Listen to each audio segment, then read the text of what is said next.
Okay friend, तो इस video में हम देखेंगे कोर फिटिंग का पॉइंट। सबसे पहले इसमें कि क्या दिया रहता है, तो हमको डाटा दिया रहता है और हमको कोई भी कोर पूछते हैं और वो हमको निकालनी है कि उसके लिए best fit curve equation for the data. ठीक है ना। तो यहाँ पे हम डिफरेंट टाइप से पहले प्रोसीजर देखेंगे कि फिट कर कैसे निकालते हैं। ठीक है, सबसे पहले प्रोसीजर देखेंगे हम। प्रोसीजर में नंबर 1 के लिए स्ट्रेट लाइन के लिए, ठीक है, अगर स्ट्रेट लाइन दी रहती है तो उसको कैसे फिट करेंगे। तो यहाँ पे 2-3 स्टेप है उसके, वो फॉलो करेंगे हम। सो पहले हमको लेना पड़ेगा लेट बेस्ट फिट इक्वेशन और best fit curve equation. So general straight line का इक्वेशन लेंगे हम। So y equals to a plus b x, ये स्ट्रेट लाइन का इक्वेशन, इसको 1 नंबर इक्वेशन। और उसके बाद इसके ही हमको नॉर्मल फॉर्म लिखनी है। ठीक है ना, it's normal equation. Normal equation लिखने के लिए summation of y equals to इसका summation n into A plus B into summation of x, ये इक्वेशन सेकंड। और सेकंड नॉर्मल इक्वेशन इसी को x से मल्टीप्लाई करके उसका summation. So x into Y equals to A into summation x plus B into summation of x square. ठीक है, ये दो इसके नॉर्मल इक्वेशन हो गए। अब क्या करना है, to calculate value of summation of x y, summation of x, summation of x square and summation of y, okay, from given data. Okay, to calculate this value we use our given data, जो भी data दिया है उस type में ये value हमको calculate करना है। और ये वैल्यू कैलकुलेट करने के बाद इक्वेशन 2 और 3 में पुट करनी है। ठीक है, और अगर 2 और 4 में पुट करने के बाद इक्वेशन 2 और 3 किस में है, वहाँ पे 2 इक्वेशन है और 2 अननोन है, उसमें अननोन है ए और B. Okay, so we calculate यहाँ पे A and B value. Okay, so A और बी वैल्यू निकालने के बाद हमको क्या है कि वैल्यू किस में इक्वेशन 1 में पुट करनी है। ओके ना, so put value a and b in equation 1। अब ये value a and b equation 1 में पुट करने के बाद so this is my best fit curve equation for a straight line. ठीक है, तो उसके बाद सेकंड पॉइंट देखेंगे हम, पैराबोला। ओके, तो पैराबोला और क्वाड्रेटिक इक्वेशन,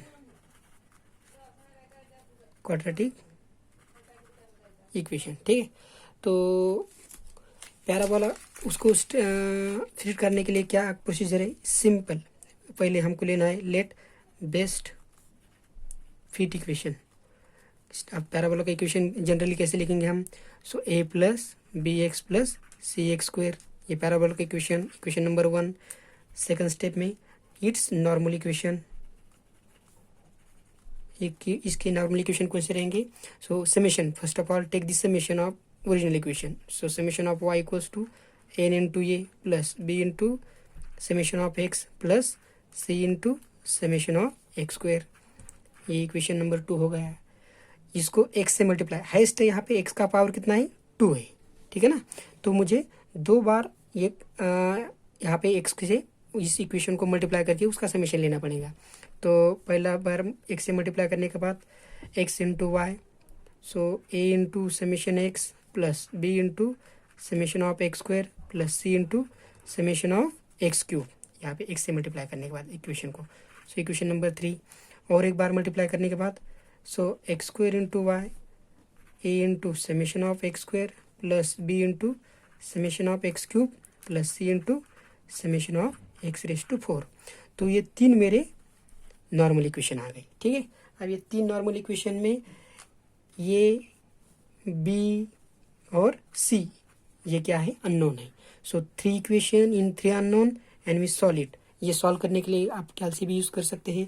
कैलसी पे 2 इक्वेशन ले लो, 2 अननोन में उसका आंसर डायरेक्टली आ सकता है, और 3 इक्वेशन ले लो, 3 अननोन में उसका भी आंसर डायरेक्ट आता है। तो यहाँ से हमको ये बी सी की वैल्यू मिलती है। ठीक है, अब ये निकालने के लिए ये कैसे निकालेंगे, पहले हमको यहाँ पे summation of x, summation of x y, summation of x square y, summation of x, summation of x square, summation of x cube, summation of x raise to 4, ये वैल्यू निकालनी है। ठीक है, ये वैल्यू कैसे निकालेंगे, जो भी डाटा दिया है उस डाटा में ये कॉलम इसके ऐड करके उसका समेशन निकालेंगे और फिर हमको सोल्यूशन ये 3 इक्वेशन सॉल्व करनी है। तो ए बी सी की वैल्यू निकालने के बाद equation 1 becomes, so put a b c in equation 1 we get best fit curve, we get best fit equation. ठीक है, हमको ऐसे बेस्ट फिट इक्वेशन मिलता है। ठीक है, तो अगर तीसरा पॉइंट लेंगे हम यहाँ पे, अगर हमको एक्सपोनेंशियल कर्व कोई देते तो, एक्सपोनेंशियल कर्व मतलब exponential equation or exponential curve, that means our equation are to be given in the form of y equals to a b raised to x or y equals to a x raised to b, किसी भी form हो सकता है, कोई दिक्कत नहीं। तो ये सॉल्व करने के लिए पहले क्या करेंगे, हम इक्वेशन नंबर 1 लिखेंगे या फिर इसको भी लिख सकते हैं। ठीक है, मैं इसको ही सॉल्व करता हूँ पहले, तो इसको सॉल्व, ठीक है, तो इसको सॉल्व करने के लिए क्या करना पड़ेगा, so we take log on both side,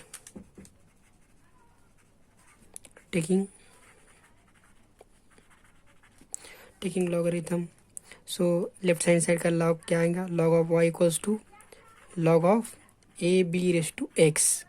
यहाँ पे log का इस्तेमाल करके log of m इंटू n का formula log of m plus log of n, सो log of a plus log of b raise to x। ठीक है ना, यहाँ पे भी log of m to the power n का formula that is n log m, so this is nothing but log of a plus x into log of b, ये हो गया आपका log of y। ठीक है ना, जब मैं यहाँ पे ये लो जी लिख रहा हूँ तो इसका मतलब यहाँ पे बेस कितना है, इसका log टू द बेस 10 है। हाँ, जब ln लिखते तो ये रहता है नेचुरल log और ये लो जी ये है log टू द बेस 10। ठीक है, तो यहाँ पे मैं पुट करता हूँ, put log y to the base 10 equals to capital Y, log a to the base 10 equals to capital A and log b to the base 10 equal to capital B. Therefore, we write down this is equation number 2. So equation 2 becomes क्या आएगा फिर, ये capital Y equals to a plus x into b, equation 3। तो equation 3 भी जो ये है, ये क्या है, has your straight line equation से कंपेयर करो तो स्ट्रेट लाइन इक्वेशन जैसा दिखता है। तो इसको सॉल्व करने के लिए क्या करना पड़ेगा हमको, जो भी स्ट्रेट लाइन की मेथड से हमने निकाली थी वैल्यू, उसी हिसाब से कैपिटल Y, कैपिटल ए और कैपिटल बी की वैल्यू निकालेंगे हम यहाँ पे। ठीक है, अब ये वैल्यू निकालने के बाद, ठीक है, ये वैल्यू निकालने के बाद इसकी वैल्यू स्मॉल ए स्मॉल बी की वैल्यू कैसे निकालेंगे, हम यहाँ से निकालेंगे। सो अगर ये मेरा स्टार है इक्वेशन, तो स्टार में से यहाँ पे log ऑफ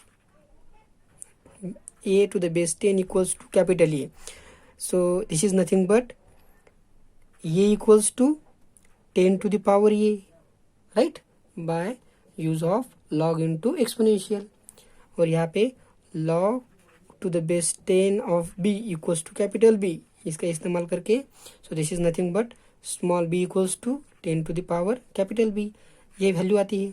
अब इसका इस्तेमाल करके ये वैल्यू निकालेंगे और फाइनली स्मॉल ए स्मॉल बी की वैल्यू निकालने के बाद, ये वैल्यू निकालने के बाद आवर इक्वेशन 1 जो है उसको ही सॉल्व कर रहे थे ना हम, यहाँ पे ये वैल्यू पुट करेंगे। ठीक है, तो इस टाइप में हमको हमारा जो बेस्ट फिट कर्व का इक्वेशन मिलता है इन टर्म्स ऑफ एक्सपोनेंशियल, वो सॉल्व होता है। ठीक है, तो इसके कंसिडर जो भी एग्जाम्पल रहेंगे, जो स्ट्रेट लाइन के, पैराबोला के, एक्सपोनेंशियल के, वो हम अगले लेक्चर में डिटेल में देखेंगे। ठीक है, थैंक यू।